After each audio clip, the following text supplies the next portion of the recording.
नमस्कार, मार्केट मंचनाव में आप सभी का स्वागत है। मैं हूं सुमित। फिन निफ्टी की एक्सपायरी का दिन और लगातार 7वां सेशन, जबकि इंडेक्स में एक जोरदार तेजी देखने को मिली। जो मोमेंटम मार्केट ने कैप्चर किया, वो मोमेंटम आज बढ़िया तेजी में ही रहा और आज पूरे दिन निफ्टी ने होल्ड किया उस तेजी को।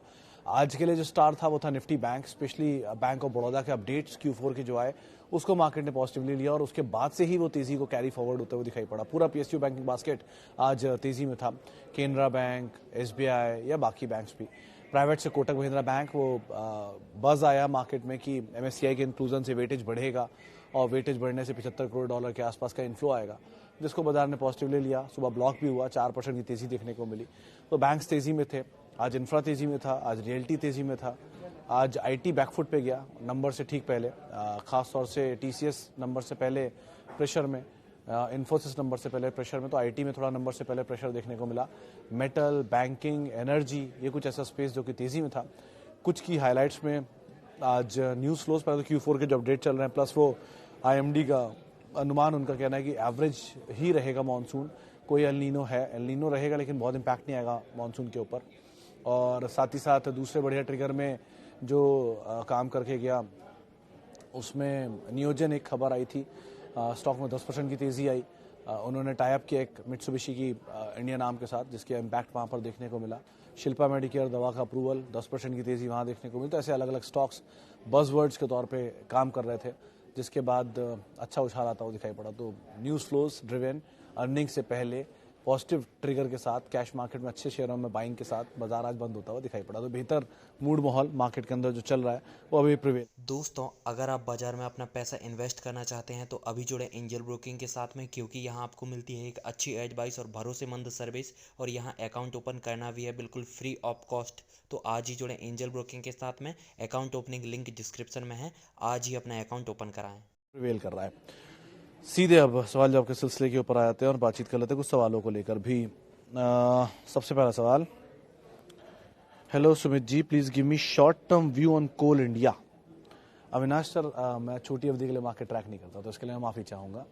बट फॉर लॉन्ग टर्म और फॉर मीडियम टर्म एक चीज़ हमेशा ध्यान रखिएगा कोल इंडिया में, कि कोल इंडिया में कोई भी तेज़ी आपको मिले या कोई भी सरकारी कंपनी में आपको कोई भी बड़ी तेज़ी मिले, तो उसको आप ध्यान रखिएगा कि वो सरकार भी इनकैश करेगी ऊपर के लेवल पे माल बेचने के लिए। ये पहली बार नहीं है, ये शायद 1000वीं बार मैं बोल रहा हूँ इसी जगह पर, आगे ही बोलूँगा अगर, क्योंकि आमतौर पर यही ऑब्जर्वेशन है कि जब भी कभी कोई भी सरकारी कंपनी में उछाल आता है तो उसको ऑब्वियसली बात है कोई भी इन्वेस्टर यूज़ करेगा अपने प्रॉफिट्स को बुक करने के लिए, तो सरकार वहाँ पे OFS लाएगी या स्टेक सेल लाएगी या इक्विटी डाइल्यूशन करेगी किसी भी तरह का, और जो भी डाइल्यूशन होगा वो प्रीमियम पे नहीं होगा, वो डिस्काउंट पे होगा। और वापस उसको प्रीमियम बनाने में सरकार, मतलब सरकारी कंपनियों को बहुत मेहनत करनी पड़ती है, because of the scale and the valuation what they have. तो इसीलिए छोटी अवधि के लिए मैं माफ़ी चाहूँगा, मैं मार्केट ट्रैक नहीं करता, लेकिन लंबी अवधि में इस चीज़ को एटलीस्ट आप ध्यान रखिएगा। दो Coal India is a very good dividend paying stock, तो आप उस हिसाब से इसको आप ज़रूर देख सकते हैं। What is your view on long term view on IEX? Khalid sir, मेरा एक ही व्यू रहा है IEX पर मेजरली, कि बहुत भागा हुआ शेयर है। आपको लगेगा कि नहीं ये तो चला ही नहीं है पिछले 1 साल से, तो इतिहास 1 साल से पहले भी होता है।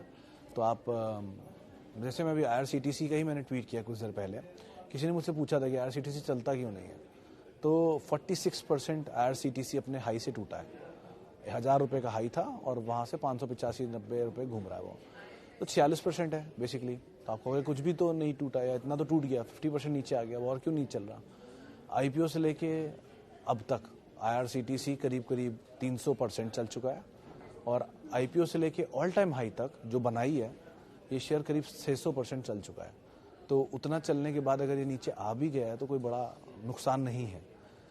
Think in a broader picture one. तो लाइकवाइज IEX भी उसी ड्यूरेशन का चला हुआ शेयर है जब IRCTC चला था। तो आप दोनों की टाइम लाइन भी चाहें तो मैच कर सकते हैं, दोनों साथ ही में जाते चले थे उस टाइम पर। बट अगेन अब दो ही चीज़ें हैं, क्योंकि इतनी बड़ी तेज़ी के बाद PE एक्सपैंड कर गया, तो उसके लिए या तो EPS को एक्सपैंड करना ज़रूरी है PE को राइट साइज करने के लिए, तो अर्निंग इम्प्रूव हो, या स्टॉक को नीचे आना है। तो अगर ये कुछ टाइम तक एक रेंज में रहेगा तो उससे PE एक्सपैंड होना बंद हो जाएगी, EPS इंप्रूव हो जाएगी, PE नीचे आ जाएगा। और दूसरी तरफ क्योंकि शेयर एक ही भाव पर है तो ज़्यादा हिला ही नहीं है, तो ऑब्वियसली बात है भाव बदला ही नहीं, EPS ज़रूर बढ़ गई इस ड्यूरेशन में, तब एक बार को वो एडजस्ट करके उसको चलना शुरू करेगा। तो तब तक के लिए आपको पेशेंस रखना पड़ेगा कि इसकी अर्निंग बढ़े और शेयर एक रेंज में रहे। जब वो रेंज और शेयर की ईपीएस बढ़ती चली जाएगी तब वो वापस स्ट्रेंथ को गेन करना शुरू करेगा। फंडामेंटल ट्रिगर है, थोड़ा समझने मुश्किल भी हुई होगी आपको मे बी, लेकिन होना यही चाहिए आइडियली। बाकी देखते हैं with time. Okay, LIC log in time as in buying time के लिए सर, मतलब मुझे ये नहीं पता आपने पहले खरीदा है कि नहीं खरीदा। अगर आपने पहले खरीद रखा है तो आप यहाँ पर एवरेज कर सकते हो थोड़ा बहुत, बट अगेन केविएट वही है कि सरकारी कंपनी है और ये डिविडेंड पे ऑफ के लिए तो अच्छी हो सकती है। कैपिटल एप्रिसिएशन के लिए थोड़ा इनसे आप दूरी रहिएगी। कैपिटल एप्रिसिएशन के केस में आप ऐसा समझिए कि LIC ने 6 लाख करोड़ की मार्केट कैप पे इनका IPO आया था। जब ये IPO आया था तभी 6 लाख करोड़ की कंपनी बनी थी। तो उस ड्यूरेशन में 97% स्टेक अभी भी सरकार के पास है, तो 3% स्टेक पब्लिक को डाइल्यूट किया उन्होंने। वो 3% स्टेक के लिए IPO आया था। विद टाइम गवर्नमेंट को स्टेक लाके 75% करना होगा, वो सेबी का मैंडेट है, लेकिन वो बहुत टाइम ले सकते हैं। वो सरकारी कंपनियों के लिए कोई टाइमलाइन नहीं होती, कितना भी ड्यूरेशन से वो मैनेज कर सकते हैं। तो जैसे फैक्ट है वो 92% पे आज भी बैठा हुआ है, लेकिन गोइंग फॉरवर्ड गवर्नमेंट के पास ये हमेशा एक कैश क्या हुआ है कि स्टेक बेचा और डिसइन्वेस्टमेंट टारगेट पूरा कर लिया। तो इस तरह की चीज़ों को करने के लिए जब भी प्रीमियम मिलेगा LIC में, जब भी अपने इशू प्राइस से ऊपर जाएगा और जब भी तेज़ी मिलेगी उस स्टॉक में, ये चीज़ को गवर्नमेंट इंप्लीमेंट कर सकती है। ये पॉसिबिलिटी है एक बार को, तो वो पॉसिबिलिटी का केविएट रहेगा। But again it's a nice company, value by, अपनी एम्बेडेड वैल्यू के नीचे कामकाज कर रहा है। अच्छी सब कुछ चीज़ें हैं, बट हमेशा सरकारी कंपनियां वैल्यू पे रहती हैं। तो कुछ वो प्रोज एंड कॉन्स हैं, तो आप उसके हिसाब से पिकअप कर सकते हैं। But this level is looking good to go at least. Okay, CDSL, United Spirits, Bajaj Finserv. CDSL and Bajaj Finserv will take some time, might, क्योंकि ये दोनों एडजस्टमेंट के बाद के शेयर हैं। बजाज फिनसर्व में भी एडजस्टमेंट हुआ और ये बात बहुत टाइम्स तक इसी प्लेटफॉर्म में मैंने मेंशन की थी कि ये बहुत समय तक रेंज में रहेगा, क्योंकि एक तरफा तेज़ी दिखाने के बाद इसमें एडजस्टमेंट हुआ है और वो एडजस्टमेंट के बाद तो शेयर नीचे आते ही कंसोलिडेट होते हैं, तो ये कंसोलिडेशन ही में चलेगा, ये CDSL दोनों ही। अगेन अगर आपको लग रहा है कि नहीं, तो आप पुरानी हिस्ट्री देख सकते हैं, दोनों ही एक तरफा चले हैं। रही बात यूनाइटेड स्पिरिट्स की, तो ये आज जब मैंने सवाल पूछा भी था किसी एक जानकार से, तो उन्होंने 720 का स्टॉप लेके लॉन्ग जाने की राय दी थी। और आप मीडियम टर्म में और बाकी लॉन्ग टर्म में नंबर्स पे सब कुछ क्लियर हो जाएगा इस बार के जो नंबर्स आएंगे कि किस तरफ का रुख लेगा ये। लास्ट क्वार्टर के नंबर वीक थे, जिसके बाद स्ट्रीप रिएक्शन दिखाया। अब क्योंकि वीक बेस पर नंबर आएंगे, तो नंबर अगर बेटर आ गए तो शायद मार्केट पॉजिटिवली लेगा थम्स अप। तो आप क्रूशियली इसको वॉच करिएगा, इस क्वार्टर के नंबर्स को। PSP प्रोजेक्ट या कोई भी इंफ्रा कंपनी, दीपक सर, वैसे तो अभी इसको ऑर्डर बहुत मिले हैं हाल फिलहाल में, क्योंकि वो 31 मार्च रहता है, तो 31 मार्च से पहले सभी को अपने ऑर्डर्स क्लीन करने होते हैं फाइनेंशियल ईयर में, तो इसलिए सबके ऑर्डर आपको दिखेंगे। PSP, Ashoka, Dilip, HCC, NCC सब में ऑर्डर आए थे।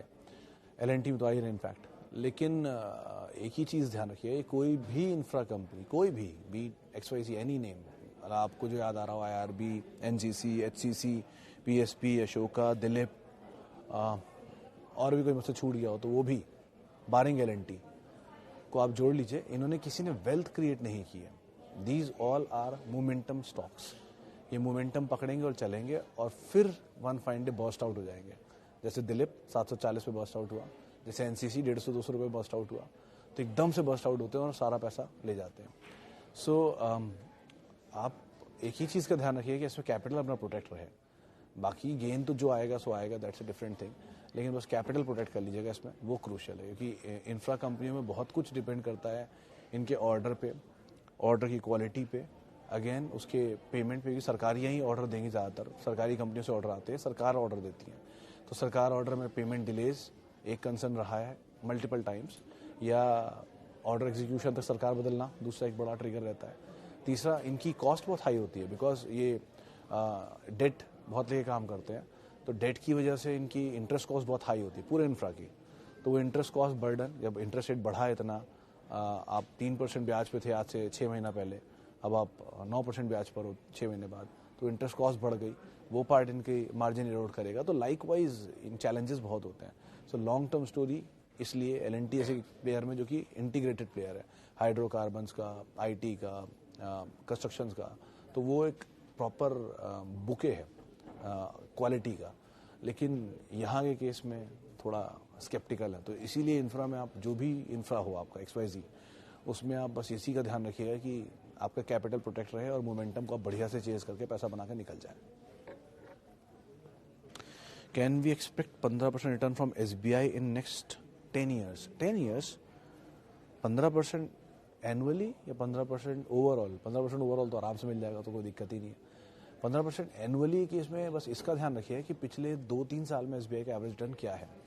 सर देखिए, ऐसा ज़रूरी नहीं है कि 15% रिटर्न मिलेगा, ये इसमें कोई डिनाइल नहीं है, आराम से मिलेगा। बट वो रिटर्न हर साल भी मिल सकता है या हर 9 साल कुछ ना मिले, 10वें साल ही मिल सकता है। एवरेज 15 ही आ जाएगा घूम के। सो ऐसे बहुत सारे नाम मैं आपको बताऊंगा जिन्होंने हिस्ट्री में कभी आप लोगोगे ये कहाँ चले थे, लेकिन उनका भी एवरेज रिटर्न आता है 20%, 25%। मिसाल तौर पर टाटा मोटर्स, आपको लगेगा चलता ही नहीं है, उसका कहाँ रिटर्न होगा, लेकिन उसका भी है 15% रिटर्न, 17%, 20% रिटर्न है बल्कि 10 साल में, क्योंकि जब वो चला तो उसने एक तरफा ही तेजी दिखा के सब बराबर कर दिया। HUL इनफैक्ट पिछले 15 साल का सबसे ज़्यादा रिटर्न देने वाले शेयरों में से एक है, जबकि वो चलता नहीं है, वो 2300 से 1900 से 2500, 1900 से 2500 ही करता रहता है फिर भी। सो स्टिल तो आप SBI is a quality asset to own, dividend मिलता है, बढ़िया बैंक है, सरकारी का सबसे बेस्ट बैंक है, लेकिन वो 15% की जिद मत करें। आप मिलेगा 15% किस साल नहीं, लेकिन एवरेज 15% आपको सालों का मिल जाएगा। सो पिछले साल क्योंकि बहुत चला है इसलिए एक बार वो कॉशियस स्टांस है, लेकिन अदरवाइज बैंक को लेकर कोई सवाल आप नहीं उठा सकते, एटलीस्ट एसेट क्वालिटी को लेकर। तो LG Bala is a good company to hold. Deepak sir, मतलब अच्छी ऑटो एंसिलरी कंपनियों में एक शुमार होता है, लो वॉल्यूम रहता है, आपके पास पुरानी खरीद का पड़ा हुआ शेयर है, आप आराम से बने रहो, कोई इशू नहीं इसमें।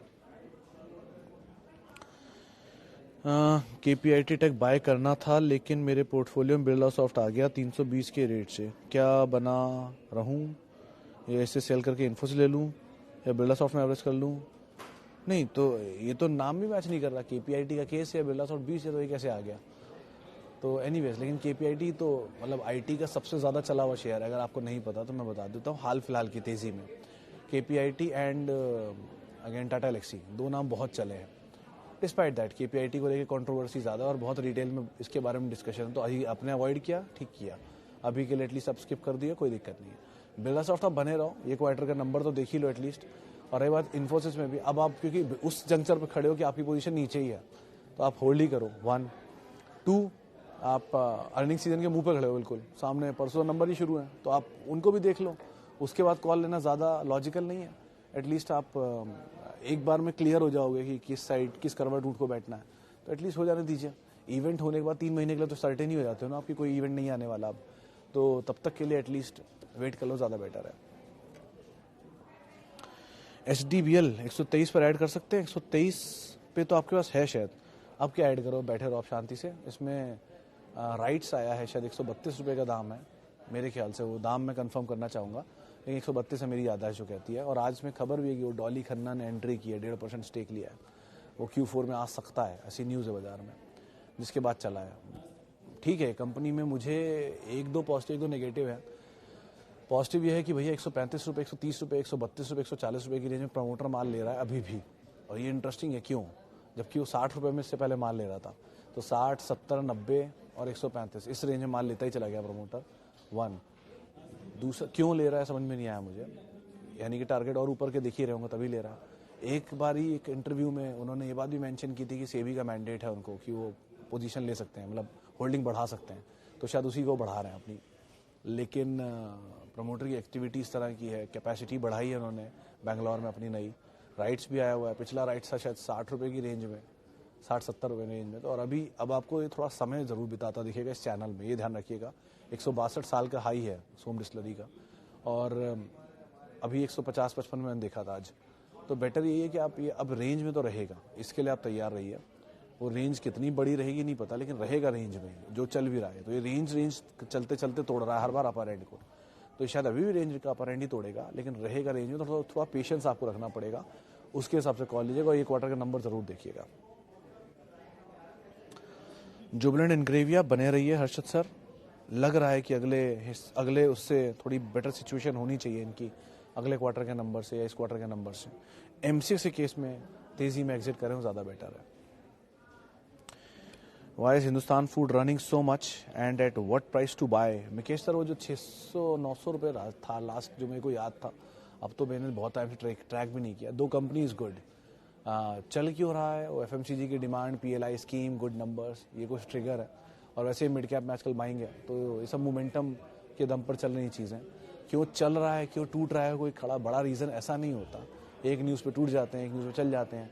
मानसून बेटर हो गया, पिकअप आ जाएगा रूरल डिमांड में, एफएमसीजी डिमांड आ जाएगी, वापस पिकअप कर जाएंगे। आउटसोर्सिंग प्लेयर हैं ये एचयूएल का आउटसोर्सिंग करते हैं, प्रॉक्टर का करते हैं, नेस्ले का भी करते हैं कुछ प्रोडक्ट्स को लेके, तो ड्यूरासेल, जिलेट का भी करते हैं। सो लाइकवाइज अच्छी कंपनी है, बट नीचे के दाम पे मिले तो ज़्यादा बेटर है। Okay, should I add TCS tomorrow और wait for results? 500 share Anil, तो आप वेट कर लो, ज़्यादा बेटर है।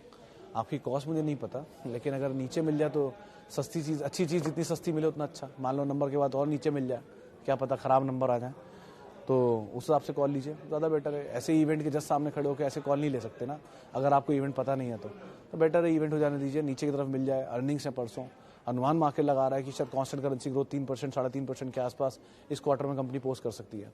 कमेंट्री इस क्रूशियल की FY24 के लिए क्या कमेंट्री आती है, लेकिन अदरवाइज नंबर बेटर रहने का अनुमान है। तो बाकी वेट कर लीजिए। टूटा आज इसलिए कि लोगों को बायबैक की उम्मीद थी, इसकी डेट कल थी, वो बायबैक हुआ नहीं, बस तोड़ दिया शेयर को। सो नीचे मिल जाए तो ज़्यादा अच्छी डील नहीं है, अच्छी कंपनी, इसमें कोई तो डिनाइल है ही नहीं, प्राइस और अच्छा हो जाएगा आपके लिए।